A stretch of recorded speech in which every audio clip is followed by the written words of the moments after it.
Well, oil prices have shot up 14% since the violence in Libya began escalating. And as the pressure mounts to find alternatives, a lot of attention is focused on natural gas. Tonight, a closer look at one community in the Sacramento Delta that years ago hung its economic future on natural gas exploration.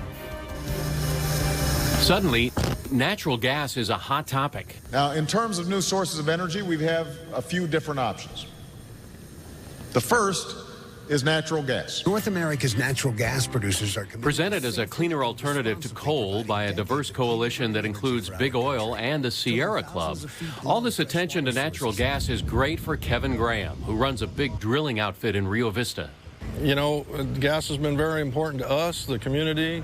Of course, I live and breathe natural gas, but in my opinion, it's the way of the future. The future, even if it's bright, won't likely outshine the Rio Vista Gas Field's epic history. Over the past 65 years, more than 3.5 trillion cubic feet of natural gas, that is billions of dollars worth, has been pulled from wells drilled deep into the hills and low-lying islands that surround this delta town on the Sacramento River. At one time, Rio Vista had the largest natural gas field on the western coast of the United States. Phil Pizzalia, curator of the Rio Vista Museum, says his town boomed. I wouldn't say it's been documented, but it's been written down several times that per population, Rio Vista had more millionaires than Los Angeles. And with all that money came jobs, lots of jobs. Restaurants and bars raked in the cash. The late Bill Foster filled his Rio Vista dining hall and saloon with a jaw-dropping collection of big game trophies that he himself shot while on safaris around the world.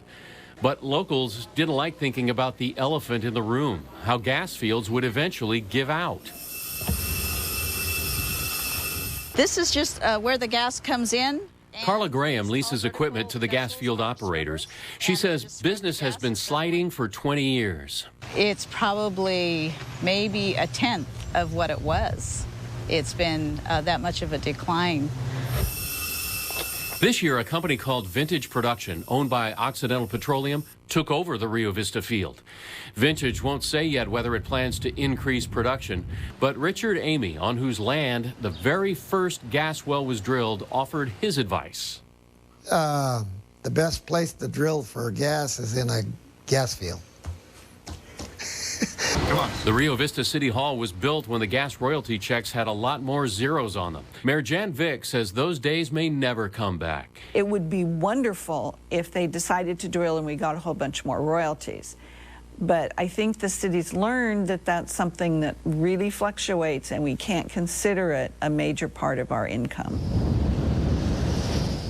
On the hills above town, green energy production is slowly replacing the gas fields. Hundreds of sleek wind turbines have transformed the landscape, but not yet the employment picture. There are lots of construction workers in town, but no one who spoke to us expects many jobs will be left behind when the windmills have all been built. But that leaves a lot of people in the Delta hoping wind power doesn't spell the end for the Rio Vista gas field.